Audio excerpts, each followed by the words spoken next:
যেই ছাত্রদের আন্দোলনের কারণে যমুনা টিভির টিআরপি গত 2 মাসে পা থেকে আকাশচুম্বী হয়েছে, সেই ছাত্রদের প্রতিনিধিকে আপনি আপনার চ্যানেলের একটি রাজনৈতিক ইভেন্টে নিয়ে গিয়ে প্রশ্ন করতেছেন লুঙ্গি ডান্স কোন সিনেমার গান? ওকে ফাইন, আপনি ভুলে গেছেন আপনি যাকে কোয়েকশন করতেছেন he is not a normal boy, he is a leader of student protest 2024, যাদের নেতৃত্বে স্বাধীনতাহারা জাতি নতুন করে স্বাধীনতা ফিরে পেয়েছে।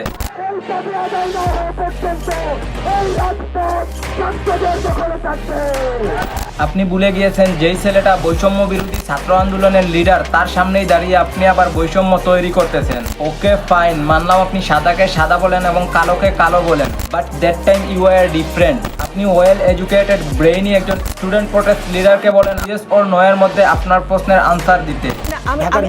আমার প্রশ্ন শুধু অতটুকুই ছিল, শুনেছেন অথবা শুনেছেন। বাট যখন আপনি একজন আইনমন্ত্রীর সামনে দাঁড়িয়ে উপস্থাপিকার রোল প্লে করেন তখন আপনি হয়ে যান নম্রভদ্র সোকল্ড একজন উপস্থাপিকা। আপনি আইনমন্ত্রী সব কথা জিজ্ঞেস করতেও আপনাকে ভয় লাগে না? পুরো জাতি যাকে চীনে দেশের আইন বিভাগের ধ্বংসের কারিগর হিসাবে তাকে আপনি প্রশ্ন করেন আইনমন্ত্রী, আপনি কখনো নিজে আইন ভঙ্গ করার কোনো শাস্তি পেয়েছিলেন কখনো?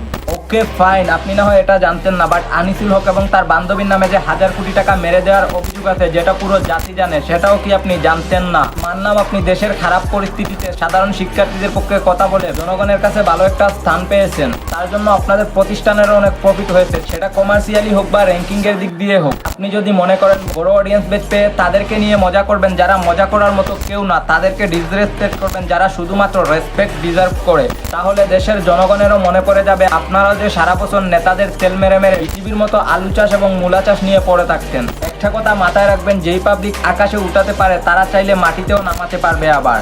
পিস।